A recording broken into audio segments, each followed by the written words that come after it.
Hey guys, welcome back to Madhory Activities YouTube channel. নমস্কার।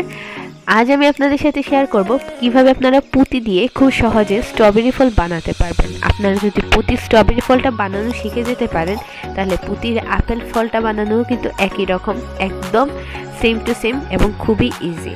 তো পুঁতির কাজ শেখার আগে যেটা সবচেয়ে বেশি ইম্পর্টেন্ট সেটা হচ্ছে ফুল কিভাবে উঠাতে হয় সেটা শিখতে হবে।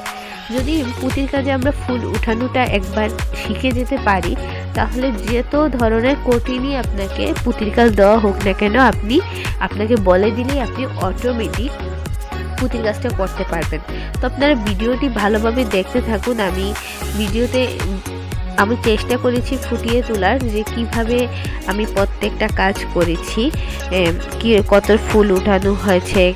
প্রথমে 5-এর ফুল উঠিয়েছি, তারপর 1-এর কমন 5-এর ফুল, তারপর 2-এর কমন 7-এর ফুল, এভাবে যে কমন নিয়ে যে উঠিয়েছি বা কিভাবে উঠিয়েছি তা আমি আপনাদের দেখানোর ট্রাই করেছি। এমনকি আমি লিখেও দিয়েছি যে কত ফুল উঠিয়েছি আমি। তো আপনারা ভিডিওটি দেখতে থাকুন। আশা করি আপনার ভিডিওটি দেখে উপকৃত হবেন এবং আপনারা পুঁতি স্ট্রবেরিটি বানাতে পারবেন। যদি ভিডিওটিকে ভালো লেগে থাকে তবে লাইক করবেন এবং কমেন্ট করে জানাবেন যে আপনাদের ভিডিওটি কেমন লাগলো। আর ভিডিওতে যে কোনো ধরনের সমস্যা হোক, আপনারা যদি বুঝতে না পারেন বা যে কোনো ধরনের সমস্যা আপনারা কমেন্ট করে জানাবেন, তাহলেই তো আমরা আমাদের ভুল ত্রুটিটা সংশোধন করতে পারি। তো ভালো থাকবেন, সুস্থ থাকবেন পরিবারের সবাইকে নিয়ে। নমস্কার।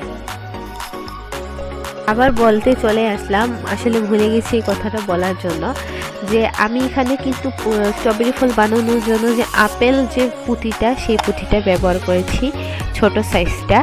এবং আমি এখানে যে ডাল দেওয়ার জন্য বা উপরে যে পুঁতির স্ট্রবেরির যে উপরে সবুজ অংশটা দেওয়ার জন্য এখানে ছোট সবুজ কালার পুঁতির ব্যবহার করেছি।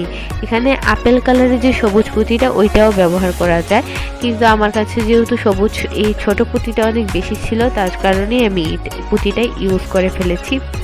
আর আমার কাছে এটা দেখতেও অনেক ভালো লাগে যেহেতু এটা ছোট পুঁতি। আপনারা ইচ্ছে করলে পুঁতির যে আপেল পুঁতির যে সবুজ কালারের পুঁতিটা সেটা আপনারা ইউজ করতে পারেন। তো আমি পুঁতির যে স্ট্রবেরি ফলটা বানানোর পরে তারপর এখানে 5টা পুঁতির স্ট্রবেরি ফল দিয়ে আমি এখানে একটা ঝাড় তৈরি করেছি। আপনারা যে কোনো দরজাতে যদি টাঙিয়ে রাখেন তাহলে এটা দেখতে অসাধারণ সুন্দর লাগে। তো আপনার ভিডিওটিকে দেখতে থাকুন, আশা করি আপনাদের ভালো লাগবে। নমস্কার।